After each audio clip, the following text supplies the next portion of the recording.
오늘 5번째 열매인 자비에 대해서, 자비라는 것은 불쌍히 여기는 것이죠. 그리고 용서하는 그런 마음입니다. 주님이 나는 자비를 원하고 제사를 원치 아니한다 그런 말씀을 하셨습니다. 제가 선교지에서 있었던 이야기를 하나 들려드리겠습니다.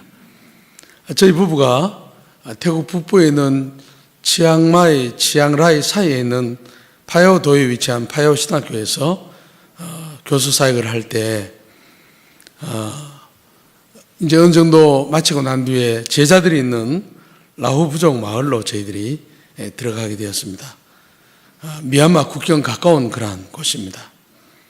그래서 그 마을 이름이 빠꾸로에라는 마을인데 거기에 들어가서 집을 세를 내고 이제 조그마한 집을 빌렸습니다.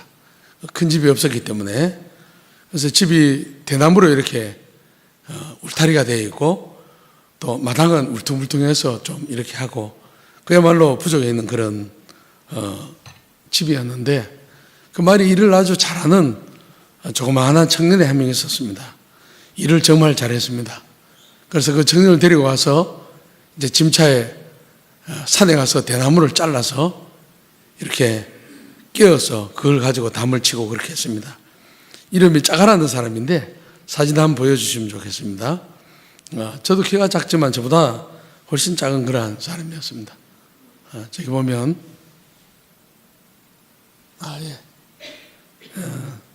짜가라는 청년입니다. 종으로 살고 있었습니다. 그야말로 종입니다. 오늘날도 종이 있습니다. 이제 짜가 일을 해서 일당을 받으면 주인이 딱 기다리고 있다가 다 챙겨갔습니다. 야곱이 외삼촌 집에 종살이 할 때 그러나 나는 언제나 내 집을 세우리까 라고 말했는데 짜가 인생도 마찬가지였습니다. 그가 사는 집은 돼지보다 조금 더 좋은 담도 없는 문도 없는 그런 바깥하고 막바로 보이는 나무 위에 그렇게 잤습니다. 마을에 다니면서 일당을 해도 주인이 다 챙길 뿐 아니고 하여튼 주인이 또 이렇게 구타를 하고 그렇게 했습니다. 저희 가정이 거기 갔을 때 짜가는 그런 생각을 하고 있었죠. 이 짜가 청년은 10살이 조금 넘었을 때 그 태국하고 미얀마 사이에 매 사이 국경이 있는데 국경 다리가 한 7, 80m 됩니다. 그 다리 건너면 미얀마 사이드에 따칠렉이라는 마을이 있는데 거기에 이제 쓰레기통에 집어먹고 거지로 그렇게 살아갔는데 이제 태국 사람이 발견하고 데려와서 자기 집에서 키우면서 학교도 안 보내고 그냥 먹을 것만 조금 주고 일만 시키고 주민증도 만들어주지 않고 그렇게 했습니다. 아주 주인은 아주 참 무지막지한 그런 사람이었습니다. 뭐 심하게 때리기도 하고 한 번은 너무 심하게 맞아서 그냥 귀가 그냥 찢어져서 피를 흘리면서 막 숨고 다니고 그렇게 했습니다. 그래서 이 사람들이 이제 총을 가지고 있는 사람들인데 주인이 총을 이제 산에 숨겨놓고 짜가가 잘못하면 죽인다고 그렇게 했습니다. 그래서 제자들과 함께 하나님이 마음을 주셔서 어떻게 하면은 짜가를 자유인으로 만들 수 있을까 고민을 하면서 기도를 하면서 이제 짜가를 가까이 있는 인근 도시 치앙라이에 탈출하도록 그렇게 했습니다. 이제 주인이 낮에 일하러 간 사이에 차를 가져온 표시나니까 동네 뒤에 그 샛길로 오토바이가 올라와서 가방 하나 하고 짜가를 싣고 도망을 가서 빼돌리기로 했습니다. 그래서 치앙라이 시내에 이제 빼돌려 놨습니다. 마을에는 야단이 났습니다. 주인이 걸리기만 하면 죽여버린다고 빌리고 있었습니다. 시간이 일주일 흐르고 2주일 흐르고 3주일 흐르는데도 짜가가 돌아오는 거죠. 제자들하고 쟤들만 알고 기도만 하고 있는 겁니다. 아무도 모른 척하고 아는 척하지 않고. 그래서 이제 대화를 하면서 주인이 이제 돌아오면 때리지 않겠다. 그 다음에 또 협상을 또 했습니다. 돌아오면 남의 집에 일해도 돈을 빼앗지 않겠다. 그렇게 계속 요구를 했죠. 드디어 짜가가 돌아왔어요. 한 달이 좀 넘고. 돌아서 그 다음에는 무슨 이야기를 했냐면 자가를 신학교에 보내자. 제자들이 신학교를 하고 있었기 때문에 그래서 신학교를 가게 되었습니다. 이제 하나님의 은혜로 이제 저희들이 후원해서 이제 거기서 먹고 사는 돈을 다 대고 해서 보통 학생들은 3년 공부하는데 자가는 글을 모르니까 5년을 공부하게 됐습니다. 2년을 더 공부했죠. 글이 안 되니까. 그래서 이제 거기는 공부를 마치고 난 뒤에 1년 동안 실습을 합니다. 실습을 어디 갔냐 하면은 맨 다른 곳에 미얀마 국경 쪽으로 갔습니다. 앞에 바로 산이 있는데 산을 넘으면 바로 미얀마입니다. 거기 반클론마이라는 곳에서 이제 거기서 1년 동안 실습을 하게 되었습니다. 실습하는 가운데 그 할 집이 없으니까 믿음 좋은 과부 집에서 이렇게 방을 하나 구해서 이제 살게 되었습니다. 거기서 1년 동안 그렇게 하다가 마음이 맞아서 그렇게 나중에 결혼을 하게 됐어요. 자, 자가 어떻게 결혼했는지 한번 보겠습니다. 자가 와이프를 한번 보여드리겠습니다. 예. 자가 와이프가 자가보다 훨씬 나이가 많습니다.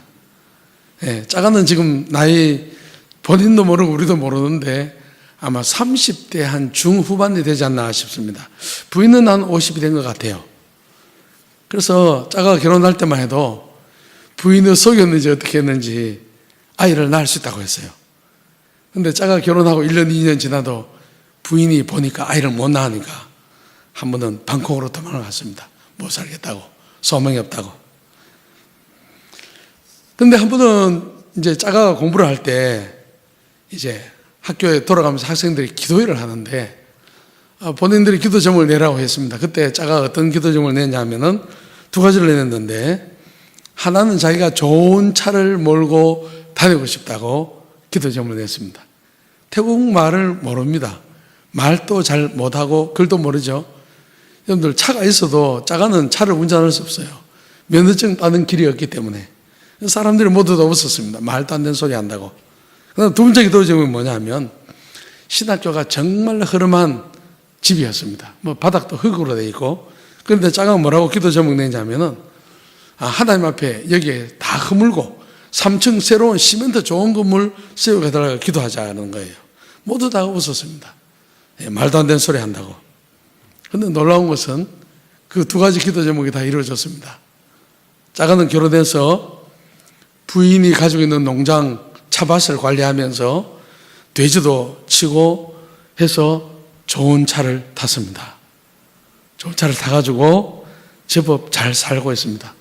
더 놀라운 것은 가정의 돈 주머니를 누가 차느냐? 자가가 차고 있는 겁니다. 부인이 자가한테 이렇게 얻어쓰는 거죠. 대단한 친구입니다. 그 다음에 신학교가 이번에 제가 태국 갔을 때 3층 건물 짓고 있었습니다. 사람들이 그걸 보면서 이야 하나님이 자가 기도를 응답하셨다. 그래서 원래 4월 내지 5월에 준공 예정입니다. 그래서 하나님께서 자가를 불쌍히 여기는 마음, 자비의 마음을 저희 부부와 제자들에게 주셨던 것이죠. 그런데 자비라는 것은 영어로 친절 혹은 상냥함으로 그렇게 번역을 하는데요. 다른 사람들의 마음을 편안하게 해주고 고통 주지 않고 친절하고 상냥하게 대하는 것입니다. 여러분들 그 자비를 한자를 어떻게 쓰냐 하면은 한번 보여주시기 바랍니다. 사랑 자체 슬플 빗자를 씁니다. 로마서 12장 15절 같이 한번 읽을까요? 시작. 즐거워하는 자들과 함께 즐거워하고 우는 자들과 함께 울라. 자비함은 하나님의 성품인데 우리가 예수 믿을 때 하나님의 성령을 받게 되고 성령께서 우리 인생에 들어오시면 하나님의 성품인 자비의 마음이 우리 속에 자라게 하는 거죠. 예수 믿고 신앙에 성숙할수록 남을 불쌍히 여기는 마음이 점점 자라가는데 자비의 원천은 하나님이십니다. 예수님은 하나님의 자녀들에게 너희 아버지의 자비하신 같이 너희도 자비하라 그렇게 말씀하셨습니다. 여호와는 자비로우시며 은혜로우시며 노하기를 더디하시며 인자하심이 풍부하다. 예레미야는 여호와의 자비와 긍휼이 무궁하심으로 우리가 진멸되지 아니합니다. 우리도 진멸되지 않고 이렇게 살 수 있는 것은 여호와의 자비가 무궁하기 때문에 그렇습니다. 그런데 구약 신명기에 보면 농부들이 농사를 지을 때 추수를 다 하지 말고 귀퉁이에 좀 남겨두라. 포도를 다 따지 말고 남겨두라. 뭐 그런 것이 많이 나옵니다. 지나가는 객들과 고아와 과부들이 먹을 것이 있도록 하나님이 자비를 베풀라. 그렇게 말씀하셨습니다. 하나님이 자비하신 분이기 때문에 하나님을 믿는 우리에게도 하나님은 다른 사람에 대해서 자비롭게 대하기를 원하시는 분입니다. 우리는 하나님의 은혜와 자비의 빚을 졌습니다.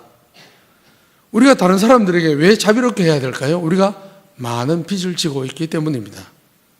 우리는 다른 사람의 도움을 받지 않고는 살아갈 수 없습니다. 우리가 가지고 있는 기술이나 문명의 이기는 다 선진국에서 온 것이죠. 그리고 오늘날 보면은 제3국에서 노동자들이 없으면 아주 큰일 납니다.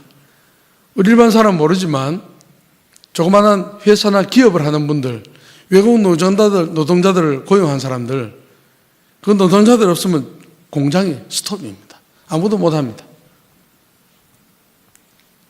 우리가 스마트폰을 이용하고 또 텔레비전을 보고 시장에서 장을 보고 해산물을 구하고, 여러분들 이런 말이 있죠. 우리가 먹는 그 쌀 한 톨이 우리 입에 들어오기까지 몇 번의 손을 거치냐 하면은 이런 말이 있죠. 정확한지 모르지만 99번의 손을 거쳐야 된다. 그만큼 많은 사람의 손을 거치고 와서 우리에게로 들어오는 것입니다. 그래서 우리는 너무나 많은 빚을 지고 살아가고 있습니다. 빚을 지지 않는 인생은 하나도 없습니다. 교회 안에도 마찬가지입니다. 전 세가지들을 볼 때, 저 사람 예수 안 믿으면 정말 그대로 살아가겠나. 저 사람 예수 믿어야 살겠다는 그런 마음이었어요. 요즘 스스로 목숨 끊는 사람이 얼마나 많습니까? 그런데 전적으로는 그 사람들 교회 들어올 때 우리가 개인적으로 알지 못한 사람이 따뜻하게 눈길을 보내면서 인사하고 안녕하세요, 만나서 반갑습니다. 그렇게만 해도 그 사람이 내가 이 세상을 그만 살아버릴까, 그런 작정을 하고 교회 들어왔어도 우리의 따뜻한 그러한 눈길 인사 한마디 때문에 내가 살아야 되겠다, 그런 마음을 가질 수가 있어요. 내가 남에게 관심을 가진 작은 관심 때문에 그 사람이 살 이유가 생기는 것이죠. 그래서 여러분들, 우리는 바로 옆에 있는 사람들에게 빚을 지고 살아가고 있는 것입니다. 우리는 서로가 서로에 대해서 얼마나 감사한지 모릅니다. 그래서 우리는 바로 옆에 사람이 매우 소중합니다. 우리 가운데 한 사람도 소중하지 사람이 없고 한 사람도 필요하지 않은 사람이 없습니다. 바울도 하나님에 대해서 이렇게 말했습니다.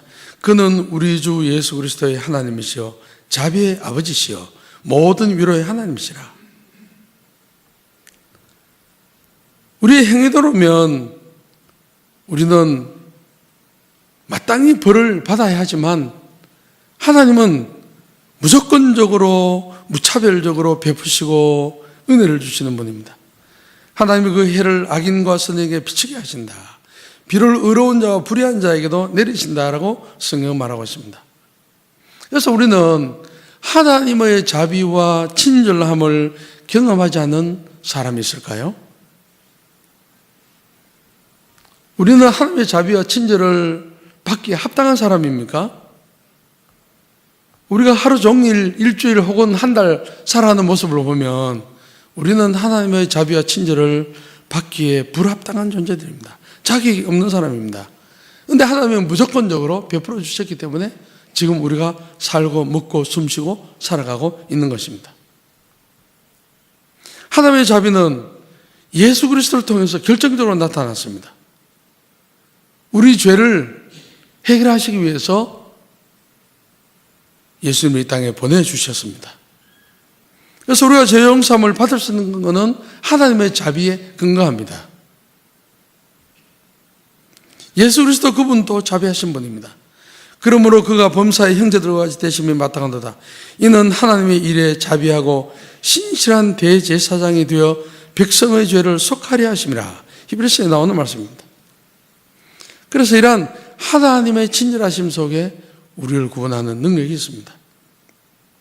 우리 구주 하나님의 자비와 사랑하심이 나타날 때 우리를 구원하시되 우리가 행한 바 의로운 행위로 말미암지 아니하고 오직 그의 긍휼하심을 따라 중생의 씻음과 성령의 새롭게 하심으로 하셨다고 말씀하고 있습니다. 그래서 하나님의 친절은 우리 과거의 죄를 용서하시고 하나님의 자녀가 되는 그런 능력을 발휘하는 것입니다. 그래서 우리 주님은 너희 아버지의 자비하신 같이 너희도 자비하라고 말씀합니다. 달 자체는 아무런 빛을 내지 못하지만 달이 햇빛을 받아서 반사해서 어두운 밤을 비추는 것처럼 우리도 하나님의 긍휼과 자비하심을 받은 것을 가지고 세상에 비추는 것이죠.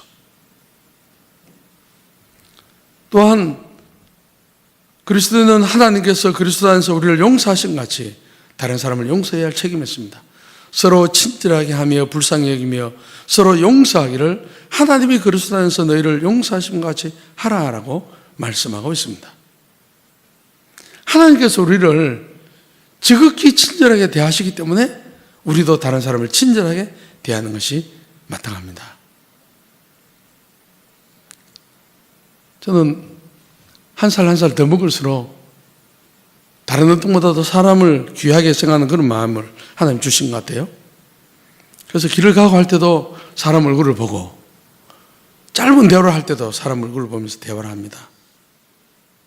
그런데 흔히들 아주 사소한 것을 대화해 보면 그 사람의 인격을 알 수가 있습니다.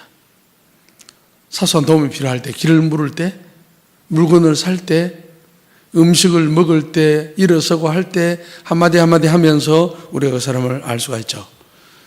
이제 우리가 해외를 나가면서 공항을 통과해 보면 그 공항에 있는 직원들이나 혹은 세관에 있는 그런 사람들의 말이나 행위를 통해서 우리는 그 나라의 어떤 수준을 알 수 있습니다. 후진국일수록 고자세죠. 예, 빨리 도장도 안 찍어주고 아주 빳빳하게 그냥 사람을 부들부들 떨게 만듭니다.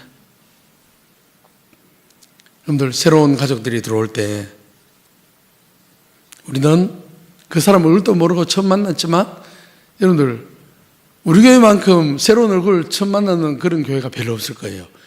기존 교인 대비 새롭게 들어온 사람들이 워낙 많기 때문에 새로운 사람을 늘 만납니다. 여러분들 어떻게 하십니까? 내가 그 사람 개인적으로 알지 못한다고 무심코 지나갑니까?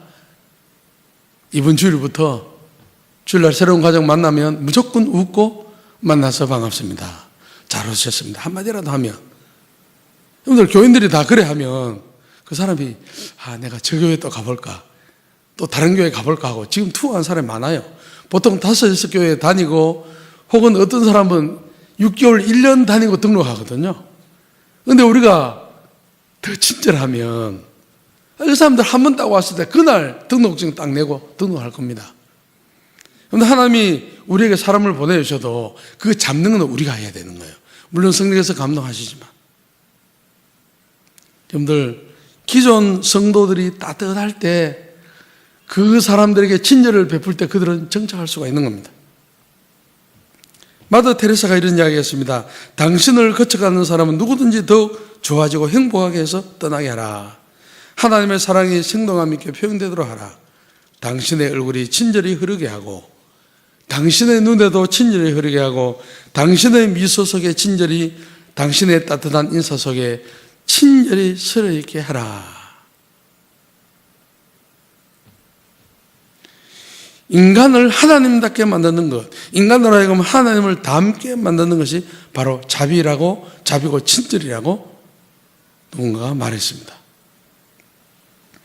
그런데 구약성에 보면 사울이 다윗을 죽이려고 할 때 요나단은 자기의 생명처럼 다윗을 사랑하며 보호해 주었습니다. 이제 사울과 요나단과 그 아들들이 다 죽고 난 뒤에 다윗은 그 은혜를 잊지 않았습니다. 그가 왕이 되었을 때 그 요나단의 후손들을 찾다가 아들 한 명을 발견하게 되었습니다. 무비보셋이라는 사람을 찾았죠. 무비보셋은 절뚝발이었습니다. 그가 다윗을 만났을 때 이렇게 말했습니다. 이 종이 무엇이기에 왕께서 죽은 개 같은 나를 돌보시나이까? 무비보셋 입장에서 볼 때 자기는 황송해서 몸둘 바를 몰랐던 거죠. 어떻게 보면은 자기는 다윗 가문의 적이고 대접을 받아야 할 자격이 없었던 것이죠. 다윗은 그 사울 가문을 생각하면 적대감을 가져야 할 충분한 이유가 있었습니다. 그리고 그 무비보셋이라는 사람이 아주 부담스러운 존재였을 수도 있습니다. 적당하게 먹을 것만 주고 살아가야 할 수도 있었지만 그에게 사울의 모든 밭을 다 돌려주고 자기 자식처럼 상에서 먹게 하고 줄 수 있는 모든 것을 다 주었습니다. 다윗은 자신이 하나님의 자비를 경험했기 때문에 그는 그 무비보셋에게 자비를 베풀 수 있었던 것입니다. 우리가 누가복음에 보면 선한 사마리아인의 비유가 나오는데요. 어떤 율법사가 예수께 이웃이 누굽니까? 라고 물었습니다. 그때 예수님이 어떤 사람이 예루살렘에서 여리고로 내려가다 강도를 만났는데 그 사람이 다 빼앗기고 거의 죽게 되었다. 제사장을 레위는 그대로 지나갔는데 나중에 이방인인 어떤 사마리아 사람이 그 사람을 보고 불쌍히 여기고 상처에 포도주를 붓고 상처를 치료하고 짐승에 태워서 주막으로 데리고 가서 돌봐주었다. 그러고 난 뒤에 예수님이 이렇게 질문해서 너희 생각에 이 세 사람 중에 누가 강도 만난 자의 이웃이 되겠느냐? 그때 그들은 대답했습니다. 자비를 베푼 자니이다. 예수께서 가서 너도 이와 같이 하라. 가서 너도 이와 같이 하라. 이것이 바로 주님의 명령입니다. 제가 마지막으로 말씀 마치면서 오늘 우리가 이 자리에 앉아 있는 건 누군가의 도움으로 이 자리에 앉게 되었습니다. 누군가의 전도로 우리가 예수를 믿게 되었죠. 이 세상에는 하나님의 자비를 기다리는 사람이 많이 있습니다.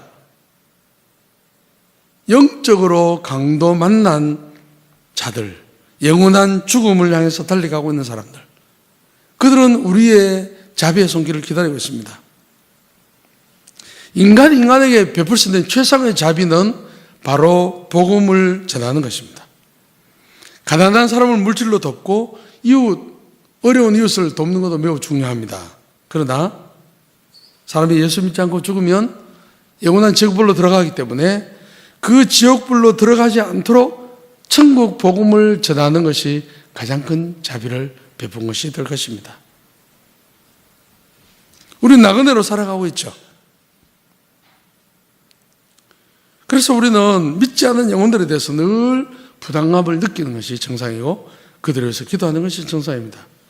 여러분도 어떤지 모르겠습니다. 저는 믿지 않는 사람들을 위해서 기도할 때마다 빠뜨리지 않고 늘 누군가 믿지 않는 사람을 위해서 기도합니다.